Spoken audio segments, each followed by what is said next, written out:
The door to my luxurious beach house swung open, revealing two faces I hadn't seen in 12 years. Eleanor, my daughter, and Gregory, her husband, stood before me with forced smiles and eyes filled with a poorly disguised desperation. Their gazes swept quickly over the interior of my new home. The Italian leather furniture, the 70-inch television, the panoramic ocean view that stretched behind me like a living painting of freedom. "Mom," Eleanor murmured, her voice trembling, "we need to talk to you." For 12 long years, these two human beings had erased me from their lives, as if I had never existed. 12 years without a phone call, without a Christmas invitation, without ever meeting my own grandchildren. And now, after I had bought this multi-million-dollar house in cash, they appeared on my doorstep like ghosts from the past, returning only when they caught the scent of money. I watched them in silence, noting every detail of their worn-out appearance. Gregory tried to peek over my shoulder to see more of the interior of my seaside sanctuary. Eleanor wore a faded green dress that had seen better days, and her synthetic leather shoes showed cracks that spoke of financial hardship. Worry lines marked her forehead like furrows in dry earth, and her hands trembled slightly as she awaited my response. "Talk," I repeated with a calmness that surprised even myself. How interesting. After 12 years of absolute silence, now you want to talk. The color drained from their faces as if they had seen a ghost. Gregory cleared his throat uncomfortably, adjusting the wrinkled shirt he was wearing. It was obvious they had come straight from somewhere things hadn't gone as they'd hoped. Their eyes couldn't hide the desperation that had brought them to my door.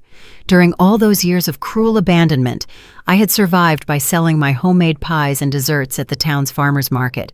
Every Sunday, while they were probably enjoying lavish family gatherings at expensive restaurants, I was standing under the relentless sun, smiling at strangers who appreciated my baking more than my own blood. My hands had grown rough from the constant work. My back had stooped from carrying heavy baskets filled with sweet hopes. But my pride never completely broke. The aroma of freshly baked desserts still lived in my most cherished memories. Finely ground cinnamon, pure vanilla extract, toasted coconut, browned to the perfect color. Flavors that once filled my home when Eleanor was little and called me the best cook in the whole wide world. Those golden days seemed to belong to another life, to another woman who naively believed that family love was unconditional and eternal. The transformation had begun gradually after Eleanor met Gregory at that company party where she worked as a secretary. At first, he was all charm and calculated courtesy. He would call me his dear mother-in-law, with that smile that never reached his eyes, and praise my Christmas casseroles while secretly planning how to distance Eleanor from my influence. But little by little, I began to notice the subtle changes that seeped into our relationship like a slow poison. When Eleanor mentioned visiting me on weekends, he always had a work emergency that required his immediate attention. When I called in the afternoons to hear her voice, he would answer the phone with an annoyed tone and promise that Eleanor would call me back, which never happened. Messages were mysteriously lost, invitations misplaced, and plans canceled at the last minute for increasingly far-fetched reasons. The exclusions began as accidental oversights that hurt, but which I could forgive. Eleanor's graduation from her MBA program. "Oh, Mom, we thought you already had other, more important plans." The baby shower for her first daughter, my granddaughter, whom I never met. It was something very intimate, just her closest friends from college. That same granddaughter's first communion. "We completely forgot to tell you. Everything was so rushed. You know how these things are." Each excuse stabbed my heart like a dagger wrapped in gift paper with golden bows. I would smile, nod my head, and pretend to understand their reasons perfectly. "Don't worry, my love. Next time will be different." But next time never came, and my phone remained as silent as a tomb in the cemetery where my husband rested. The nights grew longer, the Sundays emptier. I cooked for one, talked to the photographs on the walls, and celebrated my birthdays with a single lonely candle stuck in a small cake I bought from Mr. Peterson's bakery. He always asked about Eleanor, and I always responded with the same lie. She's very busy with her new life, you know how it is. But now, standing on the threshold of my dream house, with the ocean whispering secrets behind me and the salty scent of the sea filling my lungs, I saw them for who they really were. I invited them in with an elegant wave of my hand, watching as their eyes widened at the sight of the luxury that now surrounded me. The Italian marble floor gleamed under the natural light, pouring in through the enormous windows, reflecting their small, nervous figures. Eleanor walked behind Gregory like a shadow, keeping her head down while he appraised every piece of furniture, every work of art, every detail of my new reality with the poorly concealed greed of a professional appraiser. "Sit down," I said, gesturing to the cream-colored leather sofa that had cost more money than they had seen together in years. "I suppose after so much time, you have a lot to tell me." Gregory cleared his throat, adopting that important man posture he always used when he wanted to impress someone. "Annabelle, we know it's been a few years since we've spoken, but 12 years. I interrupted him with a firm voice. "Not a few years, 12 exact years since you decided I didn't exist." Eleanor finally looked up, and I could see tears welling in her eyes, but they no longer moved me as they once had. I had cried too many nights alone to allow her calculated tears to manipulate me now. "Mom, it wasn't our intention. Things got complicated. Gregory's job, the kids." "The kids I never met," I replied, feeling the rage that had been contained for years begin to boil inside me. "My grandchildren, who grew up without knowing they had a grandmother who would have loved them unconditionally." During those 12 years of forced exile, I had built a routine that kept me sane. Every morning I got up at 5, preparing my desserts with the same dedication I once put into caring for Eleanor when she was a baby. The pie crust required patience. The exact point of the caramel needed constant attention, and the baking time did not forgive mistakes. Those recipes had become my salvation and my livelihood. Sundays at the farmer's market were my time for social interaction. Older women like me would come to buy my sweets, and we would end up talking about our lives, our absent children, our postponed dreams. Martha, a 72-year-old widow, became my confidant without either of us planning it.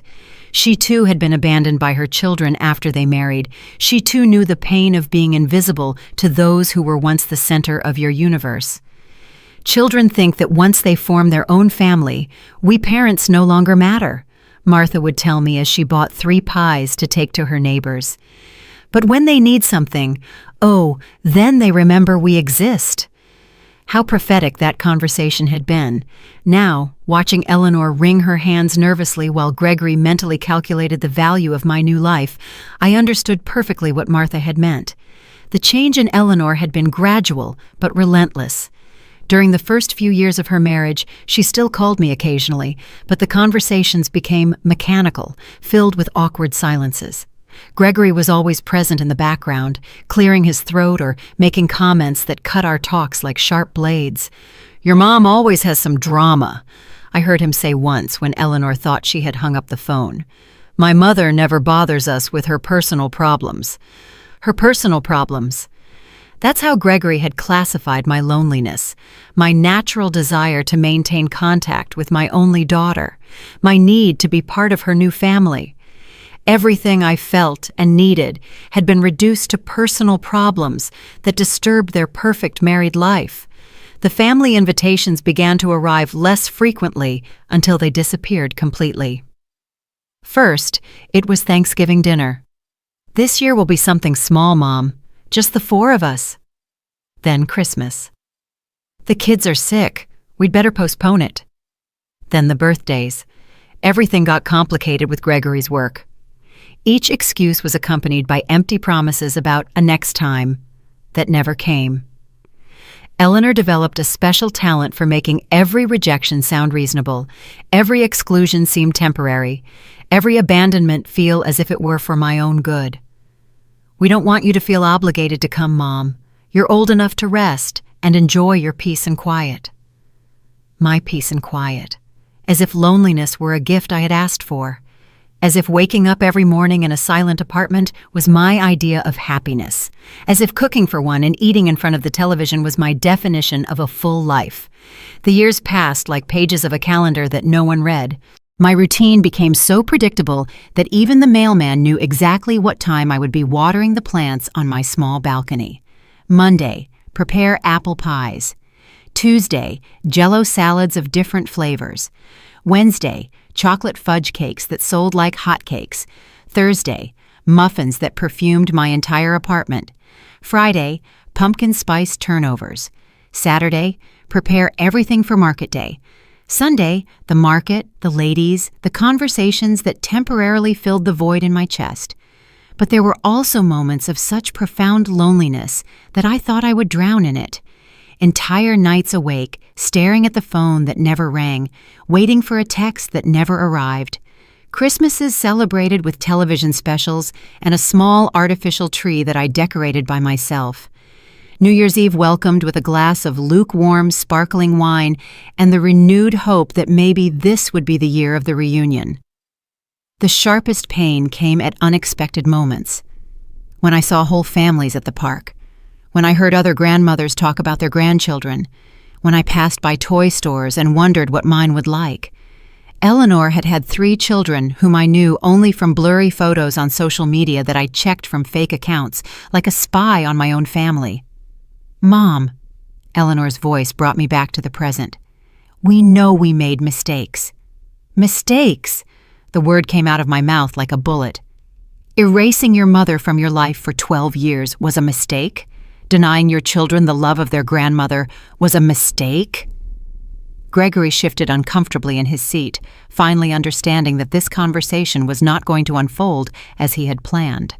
His eyes continued to scan my living room, calculating, evaluating, planning his next move like the expert manipulator he had always been. They weren't mistakes, I continued, feeling the truth pour from my throat like hot lava after years of being contained. They were conscious, calculated, cruel decisions. You chose to erase me from your lives as if I were an old piece of furniture that was no longer useful to you. Eleanor began to sob, but her tears no longer had the power to disarm me as they once had.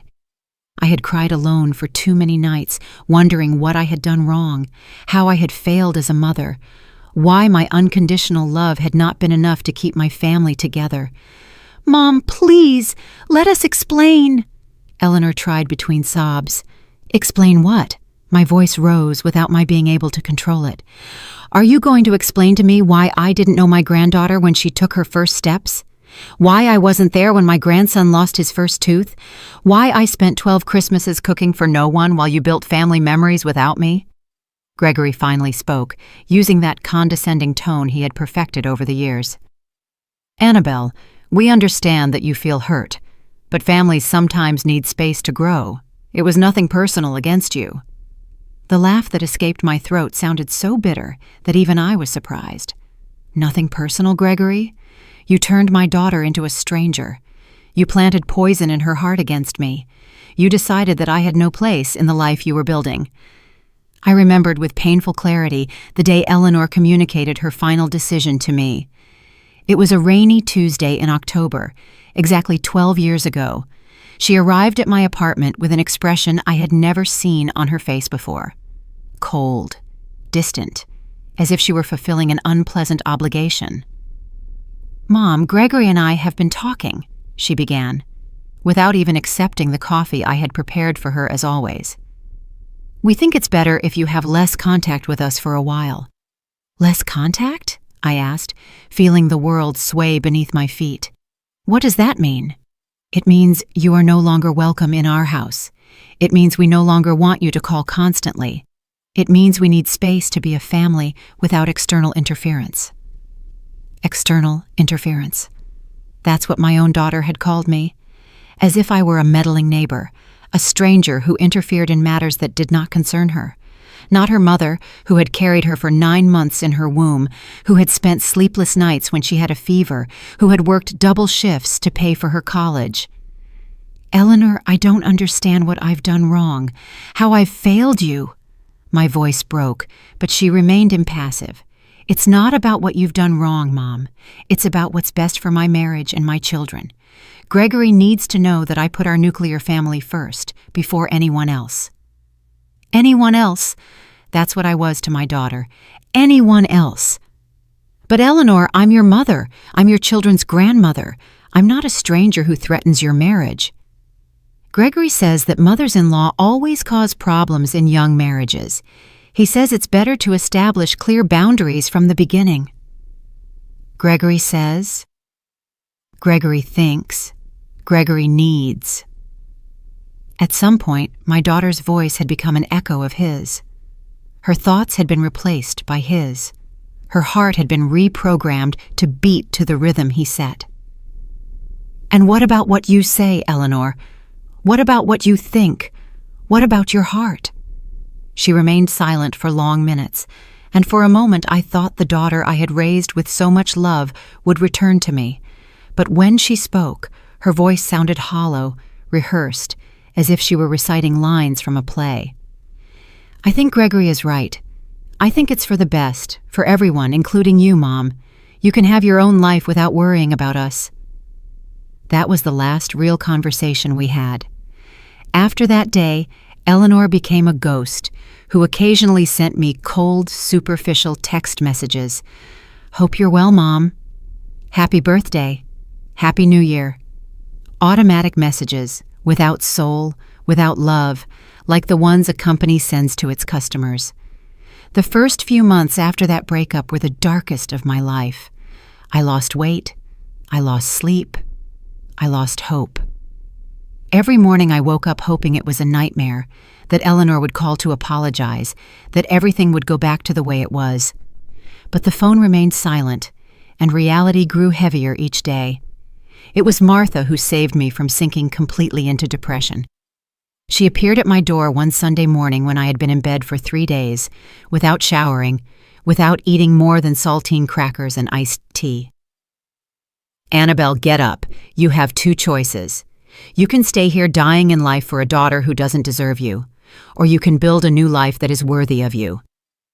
Her words sounded harsh, but they had the force of truth. That afternoon she helped me clean my apartment, organize my recipes, and plan my new dessert business. If you're going to suffer, she told me as we beat the first batch of pie filling in months, do it while you're doing something productive. And so my new life began. Slowly, painfully, but with determination. Every pie I sold was a step toward emotional independence. Every satisfied customer was a small personal victory. Every dollar I earned was proof that I had value, even if my own daughter didn't see it. Sundays at the market became my weekly therapy. The ladies who bought my desserts became my new chosen family. We shared stories of ungrateful children, of marriages that divided families, of the loneliness of being a mother in a society that discards you when you are no longer useful. My son tells me I'm too dramatic when I complain that he doesn't visit, a lady named Joanna told me while trying my mango jello. But it's not drama, it's real pain. It's the basic human need to feel loved and valued by those you brought into the world. Now, sitting in my living room, which cost more than everything Eleanor and Gregory owned together, I remembered every tear, every sleepless night, every lonely birthday, and I saw them there, small and desperate, looking for something from me after having turned their backs on me for more than a decade. So, after 12 years of silence, I said with a controlled voice, "What exactly brings you to my door?" Gregory and Eleanor exchanged a meaningful look. Finally, he cleared his throat again. "Annabelle, the truth is, we're going through a very difficult time." "A very difficult time." I repeated his words slowly, savoring the irony as if it were bitter honey.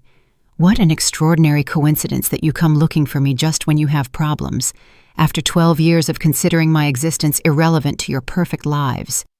Gregory shifted uncomfortably on the sofa, clearly preparing the speech he had rehearsed during the drive to my house. His eyes avoided mine as he formulated the words he thought would soften my heart. "The construction company went bankrupt 6 months ago," he finally confessed. "We lost all our savings. The house is in foreclosure. Eleanor had to quit her job to take care of the kids because we can't afford daycare. We're living with my parents, but they have financial problems too. Eleanor nodded desperately, as if confirming their misfortune would automatically generate my compassion. Mom, the kids ask why they don't have their own room, why Dad is always angry, why Mom cries at night. We don't know what to do. Ah, I said, leaning back in my Italian leather armchair. So now I'm useful. Now I exist. Now I'm part of the family. How convenient. During those 12 years of ostracism, I had developed a special ability to read between the lines, to detect emotional manipulation, to protect myself from people who only approached when they needed something. The ladies at the market had taught me that children often return to their parents when life hits them, not out of genuine love, but out of pure convenience. "It's not like that, Mom," Eleanor protested, her voice breaking. I've always loved you. I've always thought of you. It was just that the circumstances, I interrupted her with a smile that didn't reach my eyes. Let's talk about circumstances, Eleanor. When your first son had pneumonia 8 years ago and was hospitalized for a week, where was I? When your second son broke his arm playing soccer 5 years ago, did you call me? When your youngest daughter had problems at school last year, did you think to ask her grandmother for advice? Each question was an arrow aimed at the center of her guilt. Eleanor paled with each one because she knew the answer was the same. She hadn't thought of me at any difficult moment in their lives. Only now, when they needed money, when their world was crumbling financially, had they remembered they had a mother. "We knew you had financial problems," Gregory muttered, trying to justify the unjustifiable. "We didn't want to be a burden to you when you could barely support yourself selling desserts." The audacity of his comment left me speechless for a moment. Not only had they justified my exclusion because of my poverty, but now they had the nerve to admit it openly, as if it were a valid reason to abandon a loved one. "I see," I said with a calmness that surprised me. "So I wasn't good enough for you when I was poor, but now that you know about my new financial situation, I'm suddenly valuable enough to receive a visit." The truth about my economic transformation was something they couldn't imagine. 3 months ago, while preparing pies for the Sunday sale, I received a call that changed my destiny forever. It was a lawyer from the city informing me of the death of my Aunt Joan, my late father's sister, who had lived in the United States for 50 years without our family knowing much about her. Aunt Joan had been the black sheep of the family, the one who left young in search of the American dream and never returned. For decades, we only received occasional Christmas postcards, but we never really knew how she had fared in life. It turned out she had done extraordinarily well. The inheritance included a house in Los Angeles that sold for $1.5 million, bank accounts with another $500,000, and several investments totaling another $2 million. Overnight, I went from counting pennies to buy ingredients for my desserts to having more money than I had ever dreamed of possessing. But the most important thing about that inheritance wasn't the money. It was the letter Aunt Joan had left specifically for me. In that letter, she told me how she had followed my life through social media, how she had seen my loneliness, my family's abandonment, my daily struggle to survive. She explained that she had decided to leave me everything because she recognized in me the same strong woman she had been, someone who had been underestimated and abandoned by her family, but who had never given up. "Annabelle," the letter said in the shaky handwriting of a 92-year-old woman, "I have seen how your daughter has treated you. I have seen your dignity in loneliness. This money is for you to live your final years as the queen you always were, not as the beggar they wanted you to be." With that inheritance, I bought this house by the sea, a place where I could wake up every morning listening to the waves and breathing fresh air, free from painful memories and toxic people. For the first time in 12 years, I slept in complete peace. "Mom," Eleanor tried to approach me, but I raised my hand to stop her. "I know we made terrible mistakes. I know we hurt you in unforgivable ways, but we're family. Blood." "Blood," I interrupted with a bitter laugh. Eleanor, blood means nothing without respect, without love, without consideration. You turned our family connection into a wet piece of paper that you threw in the trash when it no longer suited you. Gregory leaned forward, adopting a posture of calculated vulnerability that he had probably practiced in front of the mirror.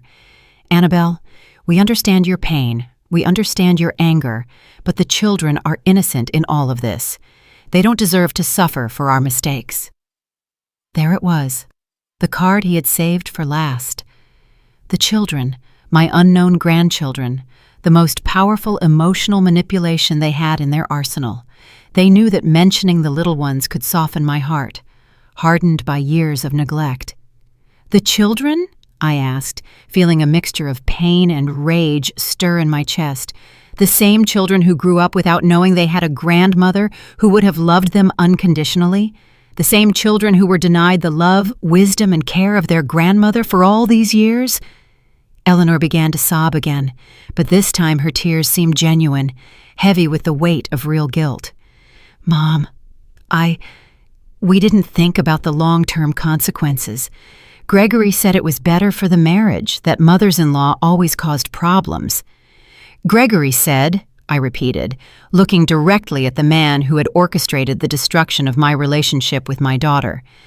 Gregory thought, Gregory decided. And where was your own voice, Eleanor? Where was your own heart? My voice got lost somewhere between the promises of a perfect marriage and the fear of contradicting my husband, Eleanor admitted, with an honesty that momentarily disarmed me. But Mom, now I realize everything we lost. The kids ask why they don't have a grandmother because their friends talk about their grandmothers, and they don't know any. Her words were daggers straight to the heart, but I had learned not to let pain cloud my judgment. For 12 years I had fantasized about this moment, Eleanor's return, the acknowledgement of her mistake, the chance to meet my grandchildren. But now that it was happening, I realized it was coming too late, and for the wrong reasons. Do you know how many of my grandchildren's birthdays I missed while you were building your perfect family without external interference? I asked, my voice hardening with each word. Do you know how many nights I stayed awake imagining what their voices, their laughs, their personalities would be like? Do you know how many toys I bought and stored in a box, waiting for a day that never came? Gregory shifted nervously, clearly uncomfortable with the direction the conversation was taking. His plan of emotional softening wasn't working as he had hoped, and I could see him mentally calculating his next manipulative move. Annabelle, we understand you're hurt, he intervened with that condescending voice he had perfected over the years. But now we can change all that. The children can meet you, they can spend time with you. We can be a family again. A family, I repeated, savoring the irony of his words. You mean the kind of family where the grandmother is welcome only when she has money to solve the problems of irresponsible adults? The house filled with a tense silence. Through the large windows, I could see the ocean waves breaking against the rocks, a constant reminder of my new freedom and my hard-won independence. This place represented everything I had achieved without them, everything I had built from the ashes of my abandonment. During these 3 months living by the sea, I had developed a completely new routine. I woke up each morning to the sound of seagulls, not to the silent cry of loneliness. I prepared my coffee in a kitchen equipped with the best appliances, not in the small space where I used to count every penny for basic ingredients. I walked along the beach at sunset, feeling the sand between my toes and the salty wind in my hair, free from the emotional heaviness I had carried for years. I had also started helping other older women who, like me, had been abandoned by their families. Martha had moved into an apartment near my house, and together we had created a small support group for ladies in similar situations. On Wednesday afternoons, we would gather in my living room to share stories, emotional survival strategies, and of course, my homemade desserts. Freedom, Martha had told me during one of those meetings, is realizing that you don't need the approval of those who hurt you to be happy. Her words had resonated in my heart like a bell of truth. For the first time in decades, I was living for myself, not Not waiting for calls that never came, not cooking for children who didn't visit, not dreaming of family reunions that existed only in my imagination. "Mom," Eleanor approached the edge of my armchair, her eyes red from crying. "I know I don't deserve your forgiveness. I know I don't deserve a second chance, but I swear on my children that if you help us now, things will be different. I will be different." "Different how?" I asked, keeping my voice cold and controlled. "Different until you solve your financial problems and don't need me anymore? Different until Gregory decides again that I'm an interference in his perfect marriage?" Gregory stood up abruptly, finally showing his true nature when he realized his manipulation strategy wasn't working. "Look, Annabelle, I understand you have resentments, but the reality is that we all make mistakes in families. The important thing is to move on, not to get stuck in the past." His comment was like a slap in the face. After 12 years of deliberate abandonment, he had the audacity to minimize my pain as getting stuck in the past, as if my suffering were a whimsical choice rather than a direct consequence of their cruel actions. "Move on." I stood up from my armchair, feeling all my dignity rise like a steel tower. "Gregory, I have already moved on. I built a new life without you. I found peace without your presence. I discovered my worth without your validation." Eleanor covered her face with her hands, sobbing with a desperation that would have broken my heart years ago. But the heart they had known had died slowly over 12 years of indifference and had been reborn as something stronger, wiser, more selective with its love. "You don't understand, do you?" I continued, walking toward the window, overlooking the ocean. "You came here expecting to find the same broken woman you abandoned 12 years ago. You expected to find someone so desperate for family love that she would be willing to pay any price for a few crumbs of affection."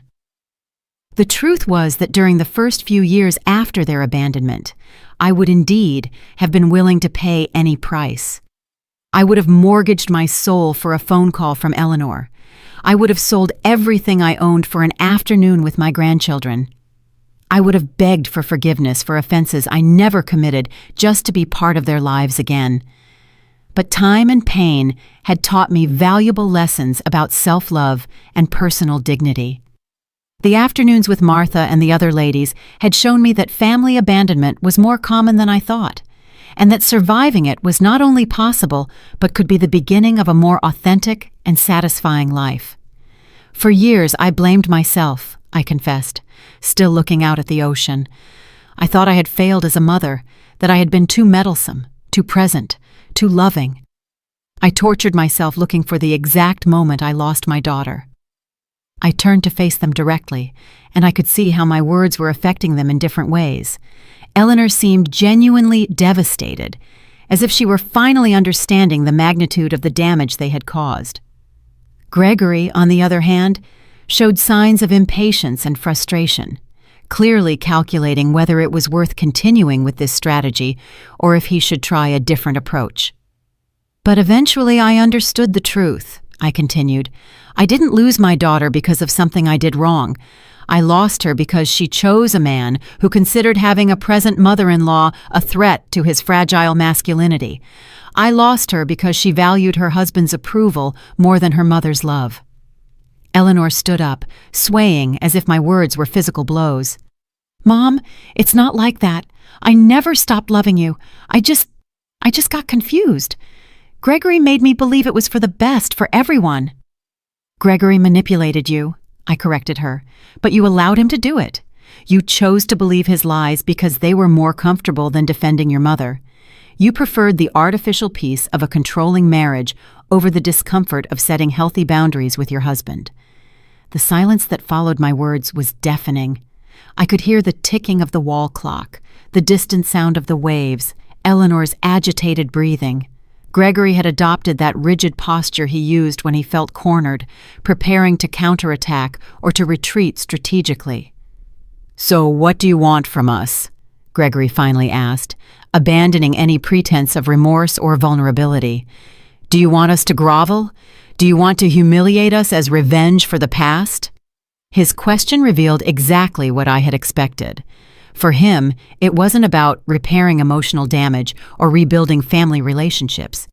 It was a transaction, a negotiation, where he expected to pay the minimum price necessary to obtain the maximum financial benefit. "I don't want your humiliation, Gregory," I replied with a serenity that surprised me. "What I want is something you probably can't give: genuine respect, unconditional love, and the acknowledgement that you spent 12 years treating me like I was garbage." Eleanor rose from the sofa with trembling movements, approaching me with her hands extended as if she wanted to touch me, but didn't dare. "Mom, I can give you that. I do recognize all the harm we did to you. I've spent these last few months awake at night, remembering every cruel moment, every call I didn't return, every invitation I never sent." "These last few months," I interrupted, noticing the specificity of her confession. "What happened exactly 3 months ago that made you remember you had an abandoned mother?" The color drained from her face, as if she had been caught in a lie. Gregory shot her a warning look, but it was too late. I had detected the inconsistency in her story of spontaneous repentance. We, Eleanor stammered, desperately searching for the right words. "You found out about my inheritance." I completed the sentence for her, feeling all the pieces of the puzzle fall perfectly into place. "Someone told you about my new house, about my new financial situation. That's why you're here. Not for love, not for genuine remorse, but because you discovered that the mother you abandoned now has money." Gregory tried to take control of the situation again, but his mask of vulnerability had cracked completely. "Annabelle, that's not true. Of course we heard about your good fortune, and we're glad to know you're well, but we came—" "Why did you come? Because you're broke," I interrupted with a coldness that cut like a blade. "You came because you desperately need money, and I am your last resort.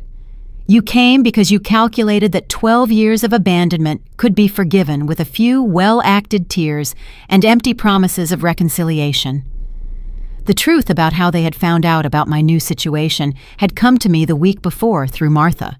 Her niece worked at the bank where my inheritance transfer had been handled and had overheard conversations about the lady who sold pies and now had millions of dollars.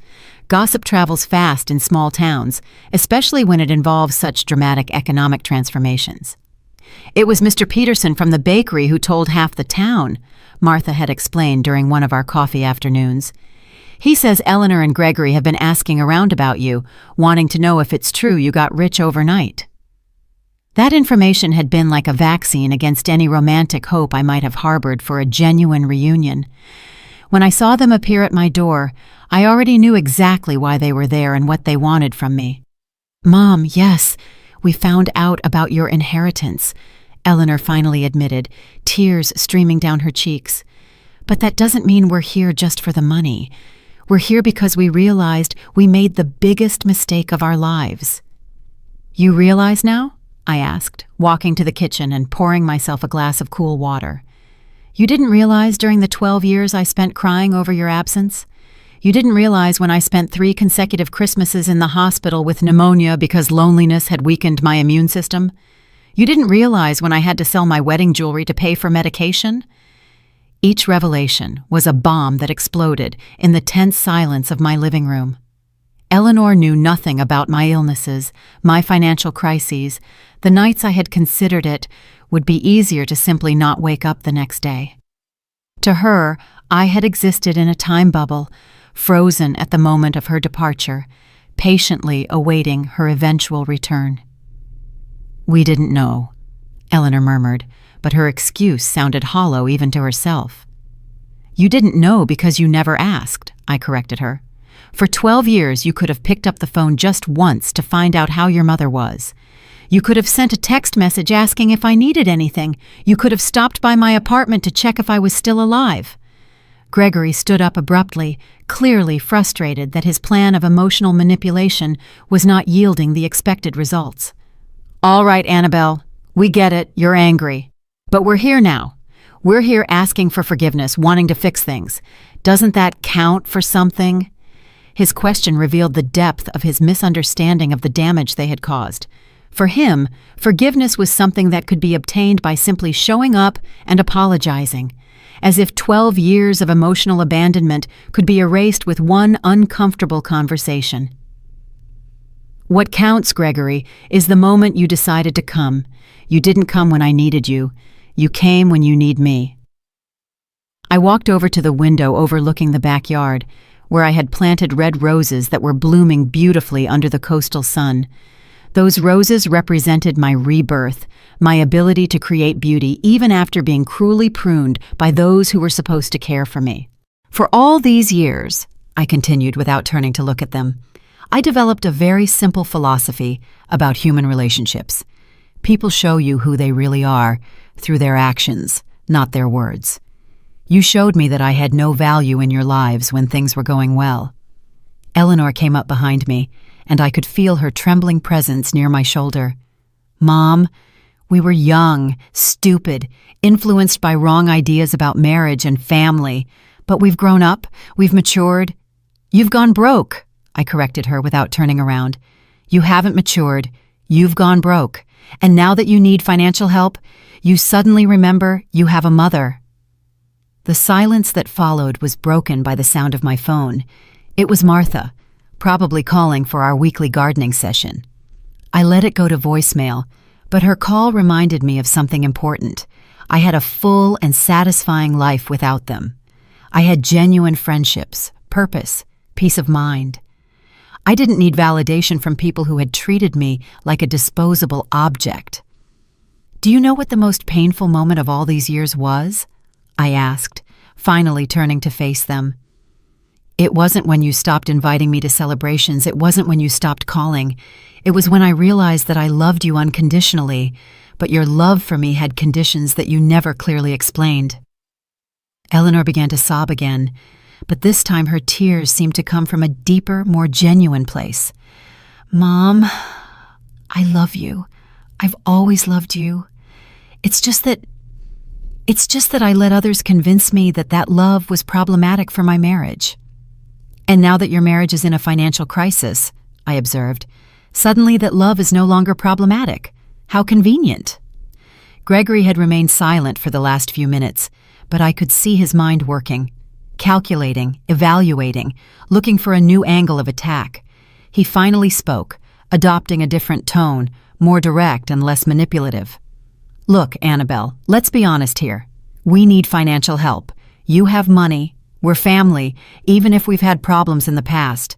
Isn't it natural for family to help each other in difficult times? His brutal honesty was almost refreshing after so much poorly acted emotional manipulation. At least now we were speaking clearly about what they really wanted from me. It's interesting that you mentioned the concept of family helping each other, I replied with a smile that was anything but warm. Where was that family philosophy when I was working 14-hour days selling desserts to survive? Where was that family solidarity when I had to choose between buying medicine or food? Do you know what's the most pathetic thing about all this? I continued, feeling years of contained pain transform into a crystalline clarity that cut like a scalpel.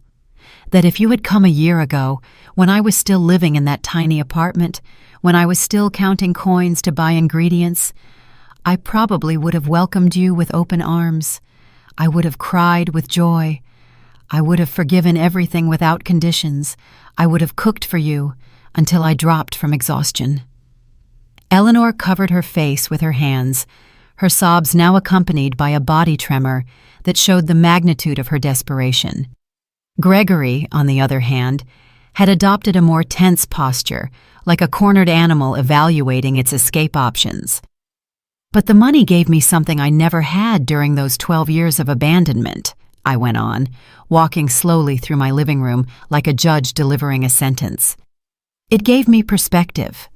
It gave me the freedom to choose who deserves to be in my life and who doesn't. It gave me the power to say no without fear of the consequences. During my first few weeks living in this house, I had spent many hours reflecting on this exact possibility. What would I do if Eleanor and Gregory appeared at my door? How would I react? Would I be able to maintain my dignity, or would I crumble at the first opportunity to get my daughter back? Martha had been my counselor during those deep reflections. "Money doesn't change who you are on the inside," she had told me as we drank tea on my new terrace. "But it does change how others see you and how you see yourself. The question is, are you going to use that new perspective to be wiser or to make the same emotional mistakes of the past?" Her words had been prophetic. Now, facing the exact scenario we had discussed, I realized that the money had indeed changed me, but not in the way Eleanor and Gregory expected. It hadn't made me more generous with those who had hurt me. It had made me more selective with who deserved my time and my emotional energy. "Mom," Eleanor tried to approach me again, "I understand your anger. I understand your pain. But don't you think everyone deserves a second chance? Don't you think family love can overcome any past mistake?" "A second chance," I repeated, savoring the irony of her words. "Eleanor, you had thousands of opportunities over 12 years to rectify your mistake. Every day you woke up was an opportunity to call your mother. Every birthday, every Christmas, every Mother's Day was an opportunity to remember that you had a family that loved you unconditionally." Gregory shifted restlessly, clearly calculating whether he should intervene or let Eleanor continue with her strategy of emotional appeal. His eyes continued to scan my house, evaluating, calculating, probably estimating how much money he might need to solve his problems, and how much they could ask me for without seeming too greedy. "The difference between a second chance and a 100th chance," I continued, "is that second chances are given out of love. 100th chances are given out of desperation. You are not here for love, you are here for financial desperation." Eleanor slumped onto the sofa as if my words had been physical blows. "You're right," she murmured in a broken voice. "You're absolutely right. We are terrible hypocrites. We are selfish. We are everything you say we are." Her admission of guilt might have been moving if it hadn't been accompanied by the obvious expectation that acknowledging her mistakes would automatically result in my forgiveness and, more importantly, my financial help. "Acknowledging your mistakes is only the first step, Eleanor," I explained with the patience of a teacher explaining basic concepts to a slow student. "The second step is accepting the consequences of those mistakes. And the consequences of abandoning your mother for 12 years don't disappear just because you need money now." I went to the kitchen and started making coffee, not because I wanted to prolong this visit, but because I needed a moment to process the surrealism of the situation. After so many years dreaming of this reunion, the reality was much colder and more calculated than I had imagined. While the coffee was brewing, I could hear urgent whispers between Eleanor and Gregory in the living room. I couldn't make out the exact words, but the tone was clearly one of strategy and negotiation. They were recalibrating their approach, looking for new angles of manipulation. I returned with a tray containing a single cup of coffee. I sat in my favorite armchair and drank slowly, observing them like a scientist studying specimens in a laboratory. "Aren't you going to offer us coffee?" Gregory asked, clearly irritated by my lack of traditional hospitality. "No," I replied simply. "This is not a social visit. This is a negotiation. And in negotiations, hospitality implies equal positions. We are not in equal positions." Eleanor seemed genuinely hurt by my coldness, but Gregory showed an expression of reluctant respect, as if he were finally understanding that the woman in front of him was not the same one they had abandoned 12 years ago. "All right," Gregory said, adopting a more direct tone. "Let's talk clearly. We need $100,000 to save the house and start over. We know you have money. We know we're family. What do you need to hear to help us?" His question was so transactional, so devoid of genuine emotion, that it almost made me laugh. He had reduced 12 years of family abandonment to a simple business negotiation. What magic words did he need to say to access my money? "What I need to hear," I replied after a long sip of coffee, "is the truth about why you really excluded me from your lives. Not sugar-coated versions about youthful mistakes or external influences. The real truth." Eleanor and Gregory exchanged significant glances. It was clear they had prepared several versions of their story, but none had included the brutal honesty I was demanding.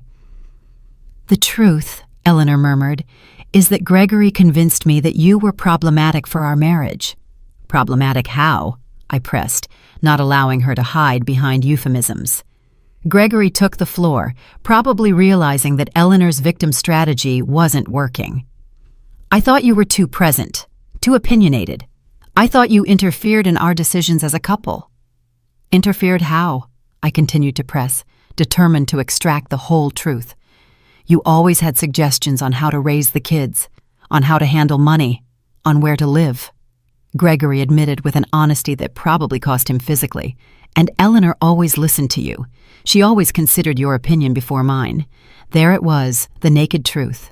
Gregory had seen my maternal influence as a threat to his total control over Eleanor. He couldn't tolerate the idea of his wife having a source of wisdom and support independent of him. "So you eliminated me because I represented an alternative voice in Eleanor's life," I summarized. "You eliminated me because my unconditional love for my daughter threatened your need to be her sole source of validation and direction." The silence confirmed my analysis. Eleanor finally lifted her head. Her eyes reddened, but with an expression of belated understanding. "Mom, now I understand that Gregory is wrong. I understand that I need your voice in my life. I understand that I made the biggest mistake of my existence by choosing to please him over honoring our relationship." Her words sounded genuine, but they came 12 years too late and in the wrong context. It was easy to recognize mistakes when the consequences of those mistakes were destroying you financially.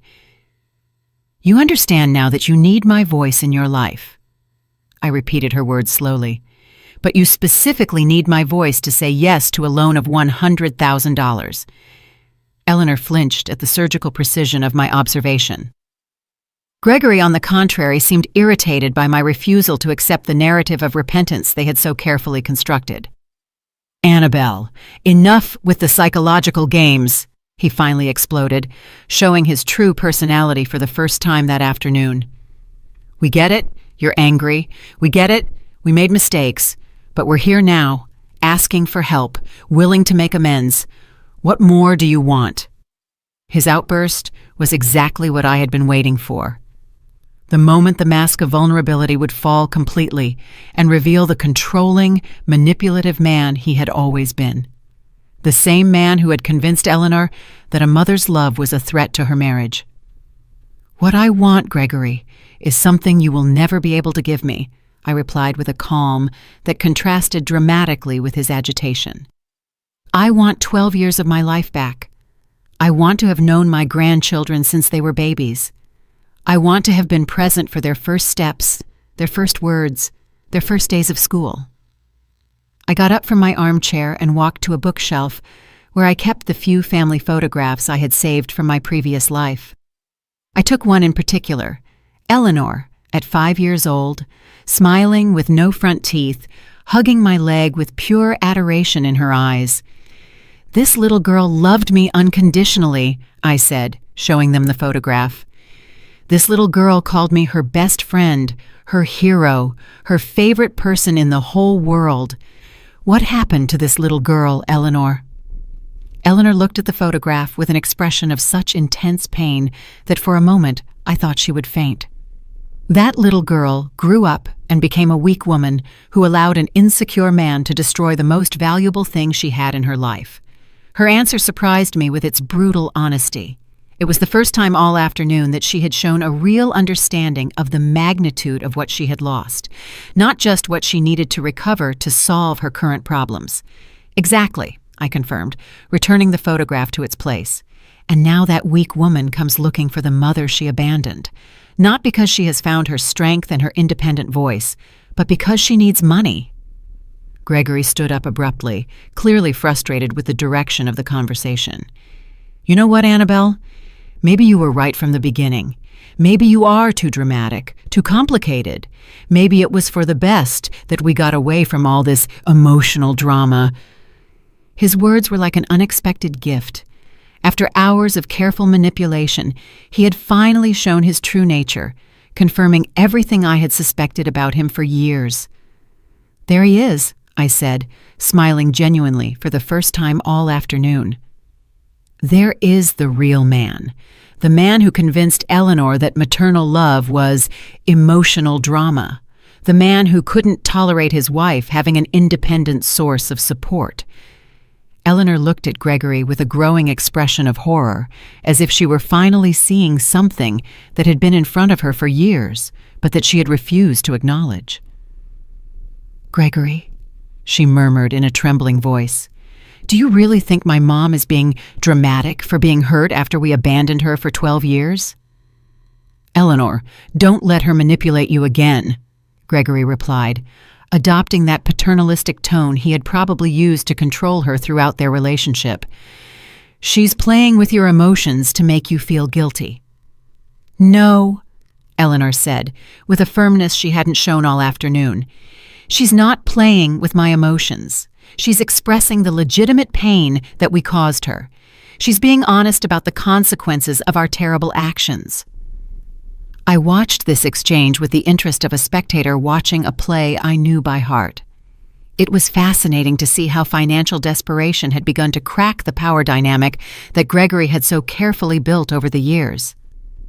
"Eleanor," I said softly, "do you realize that even now, in this moment of crisis, your husband is more concerned with controlling your reaction than with repairing the damage they did to me?" Eleanor turned to look at Gregory with new eyes, as if she were seeing a stranger. "You're right," she murmured. "Even now he's more concerned with being right than with doing the right thing." "Eleanor, don't get confused," Gregory insisted, but his voice had lost the confident authority it had maintained for years. "We need to focus on solving our problems, not on relitigating the past." "Our problems," I repeated, noting the specific choice of words. "Gregory, your financial problems are not my problems. Your bankruptcy is not my responsibility. Your inability to maintain a successful business is not something I should solve." The room filled with a tense silence as my words settled into the reality of the situation. Eleanor seemed to be experiencing a sort of belated awakening, while Gregory clearly struggled between different manipulation strategies. "Besides," I continued, "even if I decided to help you financially, what guarantee would I have that you wouldn't disappear from my life again once your problems are solved?" Eleanor opened her mouth to protest, but closed it when she realized she had no convincing answer. The truth was, there was no guarantee, and everyone in that room knew it. "During these 3 months living here," I continued, "I have developed a beautiful and peaceful routine. I wake up when I want. I eat what I please. I watch the sunsets from my terrace. I read books I always wanted to read. I help other women who have gone through experiences similar to mine." I approached the window again, watching the waves that broke rhythmically against the rocks. I have discovered that peace of mind is priceless. I have learned that chosen solitude is infinitely superior to toxic company. "Mom," Eleanor came up from behind, her voice barely a whisper. "What do I have to do to earn your forgiveness? What do I have to do to win back your love?" I turned to face her, seeing in her eyes a desperation that went beyond the financial crisis. For the first time, she seemed to be understanding that she had lost something much more valuable than money or property. "Eleanor," I said with a deep sadness I hadn't expected to feel, "my forgiveness is not for sale, and my love was never lost. The problem is that you turned our relationship into a business transaction the day you decided I was only valuable when I was useful to you." Gregory, seeing that he was losing control of the situation, tried one last desperate approach. "Annabelle, if you don't help us, the children are going to suffer. They're going to lose their home. They're going to have to change schools. They're going to live in poverty. Can you really sleep peacefully knowing that your own grandchildren are suffering?" His final appeal was the card he had saved for the last moment, guilt related to the well-being of the children.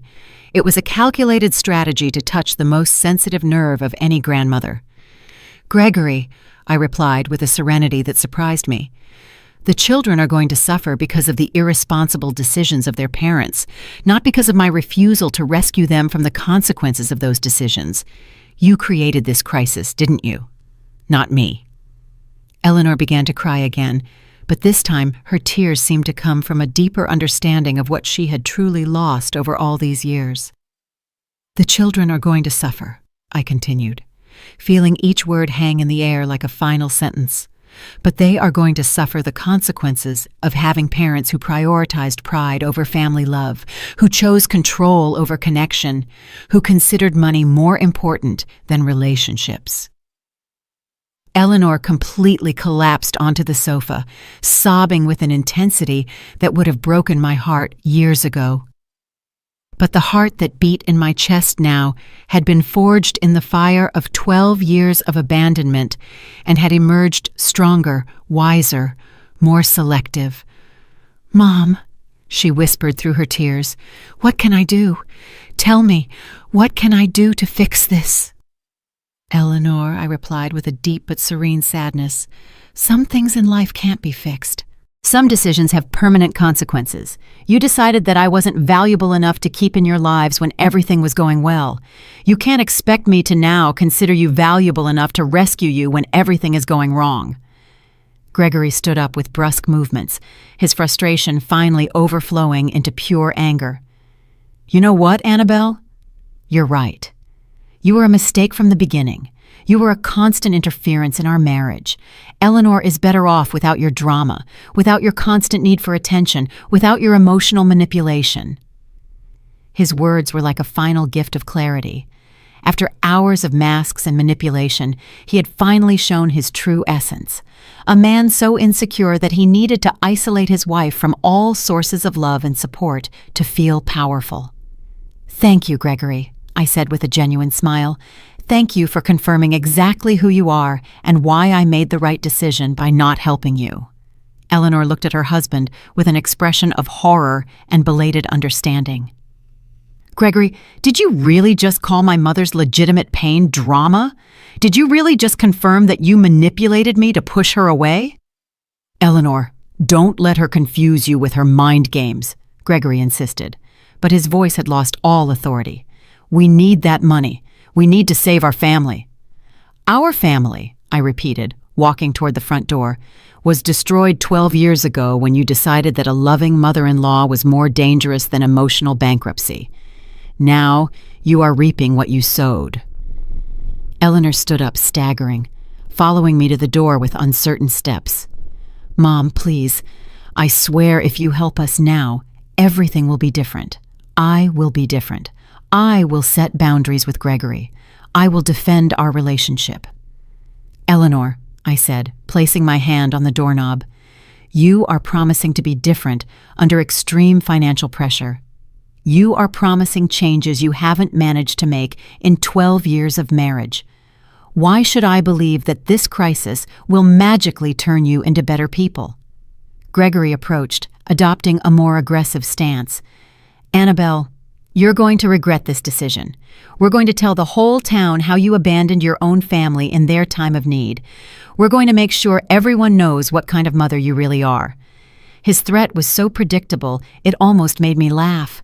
It was the last desperate card of a manipulator who had lost all his power, the threat of destroying my social reputation. "Gregory," I replied with a calm that visibly disarmed him, "the town already knows exactly what kind of mother I am. They know that for 12 years I worked to the point of exhaustion selling desserts to survive. They know I never spoke ill of you despite your abandonment. They know I maintained my dignity even in poverty."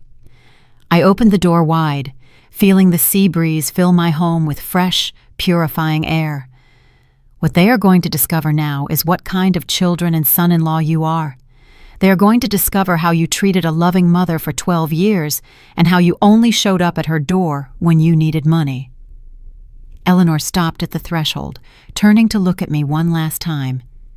In her eyes, I saw something I hadn't seen in years. Respect. Respect mixed with pain, with regret, with a belated understanding of what she had lost. "Mom," she murmured, "I hope one day you can forgive us. I hope one day we can find a way to heal all this damage." "Eleanor," I replied, with a sadness that spanned decades of pain, "forgiveness is not about forgetting the past. It's about freeing yourself from the weight of resentment. I have already freed myself. What you need is not my forgiveness. It's to learn to live with the consequences of your decisions." Gregory left first, clearly furious and defeated. Eleanor followed him slowly, turning back several times as if she wanted to say something more, but the words never came. I watched them walk to their old, battered car, their small, insignificant figures against the backdrop of the infinite ocean. After 12 years, they had finally left my life in the same way they had entered it, seeking something for themselves, without offering anything genuine in return. I closed the door gently and returned to my living room, where the silence felt like a blessing. There were no shouts, no manipulation, no emotional drama, just peace. I poured myself a glass of white wine that I had been saving for a special occasion and went out to my terrace. The sun was beginning to set, painting the sky in shades of gold and pink that reflected on the calm waves. My phone rang. It was Martha. "How did it go with the unexpected visitors?" she asked with the wisdom of someone who had been through similar experiences. "Exactly as we expected," I replied, taking a sip of wine and feeling peace settle into my bones. "They came for money, not for love. They confirmed everything we already knew about them." "And how do you feel?" I reflected on her question as I watched a seagull glide gracefully over the waves. "I feel free, Martha.